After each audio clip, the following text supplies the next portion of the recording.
अस्सलाम वालेकुम दोस्तों, आज की वीडियो में रेड हाइफर से मुताल्लिक आपके जहन में जितने भी सवाल हैं उनके जवाब मिलने वाले हैं। आप ये भी सोच रहे होंगे कि रेड हाइफर क्या है, कहाँ पर है, रेड हाइफर के बारे में अकायद क्या है, रेड हाइफर का आखिर ये जो हिस्ट्री है क्या है, इसके बारे में कौन से मज़ाहिब के क्या क्या अकायद हैं, कौन से मज़ाहिब क्या क्या सोचते हैं इस बारे में, और आखिर रेड हाइफर का क्या होना है, इसके पीछे क्या कर रहे हैं ये लोग। तो सारे सवालात के जवाबात आपको मिलने वाले हैं। बिल्कुल बेफिक्र होकर आराम से वीडियो देखिए, बहुत ऑथेंटिक इन्फॉर्मेशन है। ये इन्फॉर्मेशन हिस्ट्री से लेकर आया हूँ, ये इन्फॉर्मेशन मैं वेब पेजेस से लेकर आया हूँ, ये इन्फॉर्मेशन मैं कुरान मजीद से लेकर आया हूँ। मैं आपको तमाम चीज़ों का रेफरेंसेस दूंगा और बताऊंगा कि कहाँ से क्या चीज़ मिली है, और आपको सारे सवालात के जवाबात आज की इस वीडियो में मिलने वाले हैं। तो वीडियो को एंड तक देखिएगा ताकि आपको मुकम्मल इन्फॉर्मेशन मिल सके। और आप लोगों को ये भी बता दूं कि आज की जो वीडियो है वो तमाम एज ग्रुप्स के लिए है, वो बच्चे हों, बड़े हों, बूढ़े हों, तमाम लोग ये आराम से देख सकते हैं और उन्हें जो है बिल्कुल तमाम मालूमात बिल्कुल ठीक ठीक मिलने वाली हैं। सबसे पहला सवाल कि रेड हाइफर क्या है। तो जनाब मैं इसी तरह सवालात आपको बताता जाऊंगा और उसके जवाबात बताता जाऊंगा। मैं इकट्ठे आप लोगों को सवालात नहीं बता रहा हूं ताकि आप लोगों का टाइम वेस्ट ना हो। तो सबसे पहला जो सवाल है वो ये है कि रेड हाइफर क्या चीज़ है, आखिर क्या बला है ऐसी जो पूरी दुनिया इसके पीछे लगी हुई रिसर्च करने में। तो रेड हाइफर भाई ये एक सीधी सी बात है, ये एक गाय है जिसे हम सुर्ख गाय कहते हैं, जर्द बछड़ा कहते हैं, सुर्ख बछड़ा कहते हैं। इसमें और कोई ऐसी खास बात नहीं है मुसलमानों के लिए। और सबसे बड़ी बात मैं बता दूं कि अगर आप रेड की बात करें तो जिस तरह आप जानवरों में लेते हैं मुख्तलिफ कलर्स होते हैं किसी एक ही जानवर में। अब आप देखें कि कुत्ते या बिल्ली की मिसाल ले लें, उसमें कुत्ते और बिल्ली तो होते हैं लेकिन उनमें कितने कलर्स होते हैं। कोई ब्लैक कैट होती है, कोई ब्राउन कैट होती है, कोई व्हाइट कैट होती है। इसी तरह डॉग्स में भी डिफरेंट कलर्स होते हैं, आपने देखा होगा, कोई हल्के कलर का होता है, कोई ब्लैक है, कोई व्हाइट है, बहुत सारे कलर्स होते हैं। जस्ट लाइक इसी तरह ये जो रेड हाइफर है ये लाल गाय है और कुछ भी नहीं है। सबसे पहले तो अपने माइंड को यहाँ से क्लियर कर लीजिए। तो अब ये जान लीजिए कि रेड हाइफर की तादाद कितनी है और कहां पर मौजूद है और इनकी फार्मिंग किस तरह की जा रही है, इनको किस तरह पाला पोसा जा रहा है। सबसे पहले ये जवाब जान लीजिए। तो जनाब रेड हाइफर की जो तादाद है वो इस वक्त 5 है और इजराइल का इलाका है एक हमादिया, वहां पर मौजूद है। हमादिया में एक ऐसा मखसूस इलाका है जिसे कुबुट्स कहा जाता है। अब ये कुबुट्स क्या है, आप लोगों के जहन में सवालात आएंगे, मैं उनके जवाब देता जा रहा हूं। तो जनाब कुबुट्स जो है वो एक ट्रेडिशनली एग्रीकल्चरल बेस्ड एरिया होता है जहां पर एग्रीकल्चर फार्मिंग का काम किया जाता है और वहां पर जानवरों को पालना ज्यादा आसान होता है और बहुत ज्यादा हेल्दी जानवर वहां पर पल रहे होते हैं क्योंकि वहां पर उन्हें पानी मिल जाता है, वहां पर उन्हें खाने को अच्छा ताज़ा चारा मिल जाता है, बहुत सारी चीज़ें ऐसी होती है, वहाँ की हवा अच्छी होती है, वहाँ पे पोल्यूशन नहीं होती। तो वहाँ पे जो जानवर है बहुत अच्छे ब्रीड हो रही होती है, उनकी बहुत अच्छे तौर पे वो पल रहे होते हैं, उनकी परवरिश बहुत अच्छी की जा रही होती है। तो ये जो 5 हाइफर है, रेड हाइफर है, यूएसए से इंपोर्ट करके इजराइल में रखे गए हैं और बहुत ज्यादा सिक्योरिटी में रखे गए हैं। बहुत सिक्योरिटी है उनकी और साथ में बहुत ज्यादा जो ज्यूज अकायद हैं उनके मजहबी, उसके हवाले से इनकी परवरिश की जा रही है, इन्हें इनकी देखभाल की जा रही है क्योंकि इसके पीछे इनका एक बहुत बड़ा मकसद है। अब वो मकसद क्या है ये जान लीजिए। तो जनाब ज्यूस का एक बहुत बड़ा मकसद है, जो कुछ अभी देखा गया है, सुना गया है इंटरनेशनल मीडिया के मुताबिक, या जो कुछ भी हमने हिस्ट्री पढ़ी है या जो कुछ भी आजकल बताया जा रहा है अकॉर्डिंग टू इंफॉर्मेशन, ये सारी बातें बता रहा हूं। अब होगा ये कि माउंट ऑलिव पर जो है इन 5 बछड़ों की कुर्बानी की जाएगी जो रेड हाइफर्स है। अब माउंट ऑलिव क्या है ये भी समझा देता हूं भाई। माउंट ऑलिव जो है वो यहूदियों का कब्रिस्तान है जो कि मस्जिद अक्सा के बिहाइंड में है, एक तरफ कोने में, और वहां पर यहूदी दफन होना अपने लिए बायसे एजाज समझते हैं, बहुत ही मोतबर समझते हैं अपने आप को कि हम मोतबर लोग हैं जो माउंट ऑलिव में हम दफन होंगे, यहीं से जो है दज्जाल आएगा, इन्हें जिंदा करेगा इन तमाम लोगों को। तो माउंट ऑलिव जो है उस जगह को ये बहुत मोतबर समझते हैं। माउंट ऑलिव पर जो है इन 5 बछड़ों की कुर्बानी की जाएगी यहूदी अकायद के मुताबिक। इस बात को जहन में रखिएगा, मैं अकायद भी बताऊंगा कि किस अकायद के मुताबिक। तो यहूदी अकायद के मुताबिक यहाँ पर 5 रेड हाइफर्स की कुर्बानी की जाएगी और इन्हें ज़िबा करने के बाद जो है इनके तमाम गोश्त को जला दिया जाएगा, जलाकर राख बना दिया जाएगा और उसके बाद साफ शफाफ पानी में उस गोश्त को, जो राख होगी, गोश्त तो नहीं होगी क्योंकि उसे जब जला दिया जाएगा तो राख बन जाएगी, उस राख को हल कर दिया जाएगा और हल करने के बाद उनके कुछ ऐसे मखसूस लोग हैं जिन्हें उससे पाक किया जाएगा। ये यहूदी अकीदा बता रहा हूं आपको, जो ज्यूस का अकीदा है उनके जो बिलीफ्स हैं वो बता रहा हूँ आपको क्या है। तो उस जो रेड हाइफर के जो गोश्त का राख बनाएंगे, राख को पानी में मिलाएंगे और उस जो पेस्ट को या जो भी उसमें होगा उन तमाम लोगों की बॉडी पर लगाया जाएगा, उन्हें जो है पाक किया जाएगा। अच्छा, इस तरह का अमल जो है हिस्ट्री में भी होता रहा है। जो इनके जंगी कैदी बन जाते थे या कोई बहुत ज्यादा गुनहगार शख्स होता था तो उसको जो है इनके जो मजहबी अकायद हैं उसके मुताबिक कहा जाता था कि इसको पाक करना है। तो इसी तरह ये माजी में भी लोगों को पाक करते चले आए हैं। अच्छा, ये जो लोग पाक किए जाएंगे इनका काम क्या होगा बेसिकली, अब ये समझने की जरूरत है कि इनका अकीदा क्या है और इनका मकसद क्या है।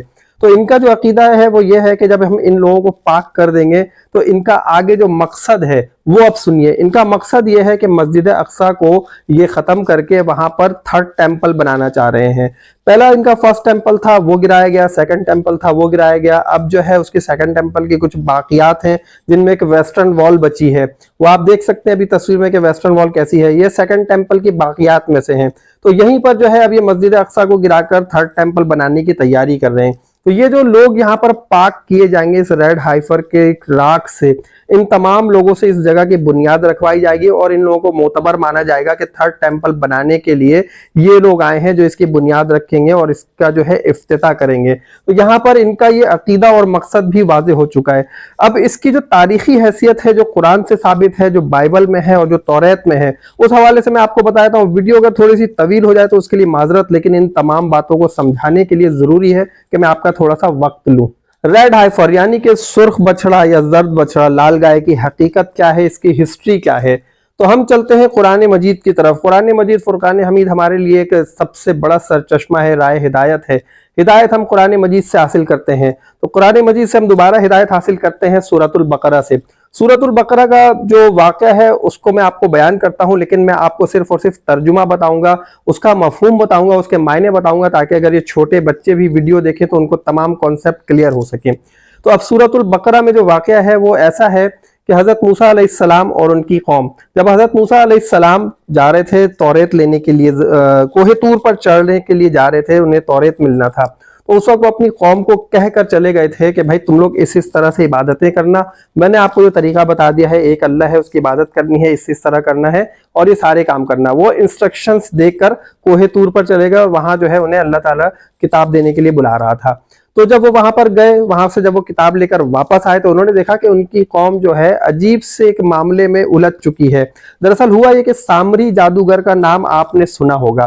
सामरी जादूगर ने देखा कि हजरत मूसा यहाँ पर मौजूद नहीं है, तो उसने क्या किया, उसने एक गाय बनाई, उसमें सोना पिघला कर डाला, उसमें कुछ ऐसा सिस्टम बना दिया, जादूगर था वो उस वक्त का, तो उसने कुछ ऐसा सिस्टम बना दिया कि उस गाय के अंदर से कुछ मखसूस आवाजें भी आती थी जिन्हें सुनने के बाद जो है लोग बड़े पागल हो गए कि यार ये तो बंदा बिल्कुल सही कर रहा है, बिल्कुल सही कह रहा है, तो इसकी बात माननी चाहिए। वो मौजज़ा समझने लगे थे नाउजुबिल्लाह उस चीज को, सामरी जादूगर के इस जादू को या इस ट्रिक को। तो उस वक्त जो है लोगों ने क्या किया कि उस गाय की पूजा करना शुरू कर दी, उस गाय की परस्तिश करना शुरू कर दी, उसकी वर्शिप करना शुरू कर दी और यहाँ से जो है बेरारवी इख्तियार करने लगे। तो जब हजरत मूसा वापस आए तो उन्होंने देखा कि इस कौम में क्या हो गया, जबकि मैं इन्हें इंस्ट्रक्शंस देकर गया था। तो एक नबी ने जब इंस्ट्रक्शंस दी थी, उनकी इंस्ट्रक्शंस को फॉलो नहीं किया तो अल्लाह भी नाराज होगा, नबी भी नाराज होंगे। तो उसके बाद हजरत मूसा अलैहिस्सलाम ने हुक्म दिया कि जितने भी लोग जो है इस बेरारवी का शिकार हो चुके हैं, जो लोग इस वक्त गाय की पूजा में मसरूफ हैं, उन तमाम मुशरिकीन का खात्मा कर दिया जाए और उन्हें कत्ल कर दिया जाए। एक बड़े पैमाने पे कत्ले आम हुआ उस वक्त और बहुत सारे लोगों को कत्ल कर दिया गया। उसके बाद जो है ये तमाम काम बड़े छुप छुपा कर होने लगे थे। तो उसके बाद एक वाकया हुआ, वो वाकया भी आपको बताता हूं, लेकिन उससे पहले मैं आपको बता दूं कि ये दरअसल गाय का वाकया कहां से शुरू हुआ और ये रेड गाय क्या हो। तो अब हम कुरान की तरफ आते हैं। कुरान में जो इसका मौजज़ा लिखा है रेड हाइफर का या हजरत मूसा अलैहिस्सलाम का, दरअसल देखें बात यह है कि अल्लाह ताला को अपनी वहदानियत दिखानी होती है। हर जगह अल्लाह ताला बताता है कि खालिक कायनात मैं हूँ, हकीकी मालिक मैं हूँ। मैं अपने अंबिया के जरिए मोजज़े दिखाता हूँ ताकि लोग मेरे ऊपर ईमान ला सकें, मेरे नबी पर ईमान ला सकें। और इसी की वजह से हुआ ये कि एक शख्स की मौत वाक़ हो गई थी। यह भी मैं आपको एंड में बताऊंगा कि ये कहानी क्या थी और उस शख्स ने क्या बातें बताई। तो वो जो शख्स था वो बड़ा मोतबर था, उनमें बहुत इज्जतदार शख्स था। तो लोगों ने कहा कि हजरत मूसा आप तो अल्लाह से बातें करते हैं, तो आप पूछे ना कि इसको किसने मारा है। दरअसल कोई सुराग नहीं मिल रहा था। जब उसकी मौत वाकई हुई थी उस वक्त सीसीटीवी कैमरे का दौर नहीं था, मोबाइल फोन नहीं थे, कोई इस तरह की चीजें नहीं थी, कोई डिवाइसेस नहीं थी जिससे ढूंढा जा सकता। तो उस वक्त जो है लोगों का ईमान ये था कि हजरत मूसा से पूछते। अच्छा, हजरत मूसा से उनकी कौम डरती भी बहुत थी। उसकी वजह ये थी कि हजरत मूसा अलैहिस्सलाम का जो मौजज़ा था फिरौन को गरक करने का, तो उसकी वजह से बहुत डरती थी। फिर हजरत मूसा का जो है वो थप्पड़ बड़ा मशहूर था, किसी शख्स को जो है वो नाफरमानी के पर उन्होंने थप्पड़ मारा था, उस शख्स की मौत भी वाक़ हो गई थी। तो इसके बाद जो है ये हुआ ये कि जब उन्होंने कहा कि भाई जो इज्जतदार शख्स है हमारा, इतना मोतबर शख्स है, इसकी मौत वाक़ हो गई है, किसने मारा है पता तो चले और क्यों मारा है। तो हजरत मूसा ने कहा अच्छा ठीक है। तो अल्लाह ताला की तरफ से हुक्म आता है कि ए मूसा, इन लोगों से कहो कि एक गाय की कुर्बानी करें और कुर्बानी करने के बाद उस गाय का जो गोश्त है उसका एक टुकड़ा लेकर गोश्त का इस शख्स के जिस्म पर मारो जो इस वक्त मुर्दा शख्स है। और जब उस शख्स के ऊपर वो गोश्त का टुकड़ा मारोगे तो वो शख्स खुद जिंदा होगा और खड़े होकर कातिल का नाम तक बता देगा और ये भी बता देगा कि उसे क्यों कत्ल किया गया था। तो यहाँ पर हजरत मूसा ने अपनी कौम को ऐसे ही बताया। अब उनकी कौम ने जब ये सुना कि गाय ज़िबा करने का कह दिया, तो गाय की तो वो पूजा करते थे, उसकी वर्शिप करते थे, तो उसे वो ज़िबा कैसे कर सकते थे। तो उन्होंने फौरन हजरत मूसा से कहा, ए मूसा, क्या आप मजाक कर रहे हैं। तो हजरत मूसा को उस वक्त बड़ा गुस्सा आया। हजरत मूसा अलैहिस्सलाम ने कहा कि मैं अल्लाह की पनाह मांगता हूं कि मैं अगर कोई जाहिलियत वाली बात करूं। उस वक्त हजरत मूसा के यही अल्फाज और कुरान में यही लिखा हुआ है। मैं आपको लफ्ज ब लफ्ज तर्जुमा तो नहीं बता रहा हूं, लेकिन मफहूम बता रहा हूं ताकि आपको ये सारी स्टोरी समझ में आए, ये सारी तारीख समझ में आए कि हुआ क्या था। तो उन्होंने अब गाय का जब उन्होंने सुना कि कुर्बानी करनी, हम तो इसकी वर्शिप भी करते हैं, इबादत करते हैं, तो अब ये तो हमारे लिए एक बड़े इम्तिहान का वक्त है। हम एक काम करते हैं कि हजरत मूसा से मजीद सवालात पूछते हैं। तो सवालात में जो है उलझ के कहेंगे छोड़ो यार, कुर्बानी नहीं करो। तो उनकी कौम ने जो है वो दूसरा सवाल ये कहा कि ये बताएं कि चले ठीक है हम कुर्बानी तो कर देते हैं, गाय कैसी होनी चाहिए। जो उन्होंने सवाल किया गाय कैसी होनी चाहिए, तो हजरत मूसा अलैहिस्सलाम ने जो पूछा अल्लाह से कि भाई गाय कैसी होनी चाहिए, अल्लाह ताला की तरफ से हुक्म आया कि ऐसी गाय होनी चाहिए जो कि बहुत अच्छी सी हो, जिसकी उम्र बहुत ज्यादा नहीं हो, बहुत कम नहीं हो, और बिल्कुल जवान उम्र गाय होनी चाहिए। अब उन्होंने कहा अच्छा ठीक है। अब उन्होंने दूसरा सवाल सुना तो कहने लगे यार इसका भी जवाब आ गया, अब एक काम करते हैं मजीद उलझाते हैं ताकि ये मामला जो है किसी तरह रफा दफा हो जाए, गाय की कुर्बानी नहीं करनी पड़े। तो उन्होंने कहा अच्छा ये बता दें, जो उनका दूसरा सवाल था कि गाय का रंग कैसा होना चाहिए, उसका कलर क्या होना चाहिए। तो हजरत मूसा अलैहिस्सलाम ने कहा अच्छा ठीक है। अल्लाह ताला की तरफ से फिर हुक्म आया कि उसका रंग जो है जर्दी मायल होना चाहिए, जर्दी होना चाहिए। मतलब जर्दी कैसा, चमकदार, जो चमकदार जर्दी कलर होता है वो कैसा होता है, सुर्ख कहलाता है, जिसको हम लाल गाय कहते हैं अपनी जुबान में। जो हमने लाल गाय देखी, गाय का जो लाल कलर होता है, उस कलर के बारे में अल्लाह ताला ने फरमाया। हजरत मूसा अलैहिस्सलाम ने बता दिया कि भाई ये जो है गाय का कलर बता दिया कि लाल होना चाहिए। अब उन्होंने कहा गाय का भी कलर बता दिया और जो बताया इन्होंने ऐसी गाय हमारे पास मौजूद है, तो हम एक काम करते हैं, एक सवाल और पूछते हैं, देखते हैं कि इसका जवाब आता है या नहीं आता है। हो सकता है कि शायद इसका जवाब नहीं आए और फिर ये जो है कुर्बानी वाली बात यहाँ से खत्म हो जाए। तो तीसरा सवाल जो उन्होंने किया, उन्होंने कहा कि ठीक है लाल गाय भी हमने समझ लिया है, गाय कैसी होनी चाहिए, उसकी उम्र का भी हमने तयन कर लिया है, लेकिन फिर भी कुछ शुकूक और शबात है हमारे पास, अभी भी हमारे दिमाग में कुछ बातें आ रही हैं। तो आप अगर उनके जवाब ले आए तो इंशाअल्लाह, देखिए अल्फाज पे गौर कीजिएगा कि अगर आप इस सवाल का भी जवाब ले आते हैं तो इंशाअल्लाह फिर हम कुर्बानी कर देंगे। तो ये जो इंशाअल्लाह है, इसके बारे में एक हदीस भी आई है कि अगर ये इंशाअल्लाह नहीं कहते तो इनके ऊपर जो है इस जवाब से पहले अजाब आ जाता अल्लाह का। तो जब उन्होंने इंशाअल्लाह कहा तो इंशाअल्लाह की बरकत से उन पर अजाब नहीं आया, बल्कि फिर सवाल का जवाब आया। तो भाई जब हजरत मूसा ने फिर सवाल किया कि भाई कलर भी बता दिया, इनको हमने गाय के बारे में बता दिया, अब तीसरा सवाल ये आया कि चले ठीक है लाल गाय हो, लेकिन वो लाल गाय कैसी हो। लाल गाय में भी तो बहुत सारी किस्में हमारे पास, छोटी है, बड़ी है, ऐसी है, वैसी है। तो उसके बारे में फिर जो जवाब आया वो ये था कि भाई जो लाल गाय हो वो ऐसी होनी चाहिए कि वो बिल्कुल लागर ना हो, कमजोर ना हो, बिल्कुल ढीली ढाली से ना हो, चुस्त हो, चाको चौबंद जिसे कहते हैं वैसी होनी चाहिए। और वो गाय ऐसी हो कि उससे कभी खेती बाड़ी का काम ना लिया गया हो, उसने कोई बच्चा पैदा ना किया हो, उसने किसी दूसरे बच्चे को दूध ना पिलाया हो, और ना कभी उसने जो है फसल में कोई पानी वगैरह डाला हो। जब इतनी शर्तें रख दी तो उसके बाद जो हजरत मूसा अलैहिस्सलाम की कौम थी, उन्होंने कहा कि अब तो हमें गाय की कुर्बानी करनी पड़ेगी, और ये जितनी निशानियां बता दी गई हैं ये तो बिल्कुल वैसी ही गाय है जिसकी हम पूजा करते हैं। तो उसके बाद जो है उन्होंने उस गाय की कुर्बानी की, और कुर्बानी करने के बाद जो इसका गोश्त उठाया गया और जो मुर्दा शख्स था उस शख्स के ऊपर उस गोश्त के टुकड़े को मारा गया। जब उससे जर्ब लगाई गई उस शख्स के ऊपर तो वो शख्स उठ खड़ा हुआ और उसने बताया। अब जब उस शख्स ने बताना शुरू किया तो इसके पीछे जो रीजंस हैं मैं आपको दोबारा बता दूंगा अभी के रीजंस क्या थे, लेकिन पहले पूरी बात जान लीजिए कि जब उस शख्स को वो गोश्त का टुकड़ा मारा गया, वो शख्स खड़ा हो जाता है, खड़े होकर बताता है कि माजरा ये हुआ कि मुझे मेरे किसी भतीजे या भांजे ने, कोई भतीजा या भांजा था, उसने उस शख्स का कत्ल किया था। दरअसल उसका भतीजा या भांजा उस शख्स की बेटी को पसंद करता था, उससे उसे मोहब्बत हो गई थी, इश्क हो गया था, और वो शख्स जो है उसकी बेटी से शादी करना चाहता था, और वो अपना रिश्ता लेकर खुद से गया, अपने मामू या चचा के पास जिसे उन्होंने कत्ल किया था, तो और कहा कि मैं आपकी बेटी से शादी करना चाहता हूं। तो जब ये बात की तो उस शख्स को वो आदमी पसंद नहीं था जो रिश्ता लेकर आया था, अपनी बेटी के लिए मुनासिब नहीं लग रहा था और वो पसंद नहीं था, तो इस वजह से उन्होंने उस रिश्ते से इनकार कर दिया। और इस रिश्ते से इनकार का सुनने के बाद वो शख्स आग बगोला हो गया और अपने गुस्से पर काबू ना रखते हुए उस शख्स को कत्ल कर दिया था जिस शख्स की बेटी से वो शादी करना चाहता था। तो यहाँ पर ये सारी बात खुल जाती है।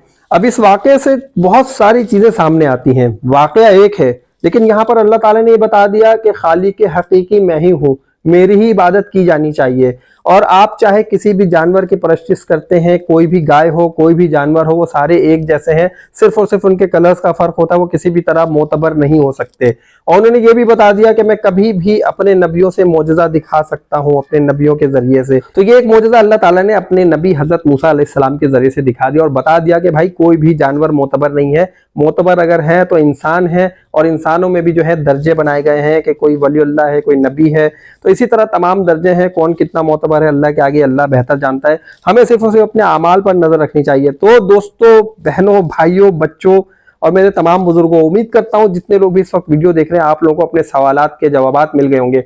अगर आप समझते हैं कि आपको अपने सवालात के जवाब मिल गए हैं, बाइबल में भी यही लिखा है, तौरात में भी यही लिखा है। मैंने बताया था कि बाइबल में क्या लिखा है, बाइबल में भी यही स्टोरी है, तौरात में भी यही स्टोरी है, कुरान मजीद में भी। लेकिन मैं अगर कुरान मजीद को फोकस देता हूं तो इसलिए देता हूं कि कुरान मजीद एक मुकम्मल दीन है, मुकम्मल किताब है, तो हमें उससे ही रहनुमाई हासिल करनी चाहिए। और मैंने आपको उसी का रेफरेंस दिया है सूरतुल बकरा का। तो जनाब, आपको वीडियो अगर पसंद आई तो जल्दी से लाइक कर दीजिए। और अगर आपने अभी तक मेरे चैनल को सब्सक्राइब नहीं किया है तो अब तो मेरा राइट बनता है ना, इतनी इन्फॉर्मेशन आप लोगों को देने के बाद कि आप लोग मेरा चैनल सब्सक्राइब करें। तो जनाब जल्दी से सब्सक्राइब कर दीजिए और मेरे लिए दुआ रहिएगा, मैं आप लोगों के लिए दुआएं करता रहूंगा। अल्लाह ताला हम सब का हामी और नासिर हो। मुझे इजाजत दीजिए, अल्लाह हाफिज।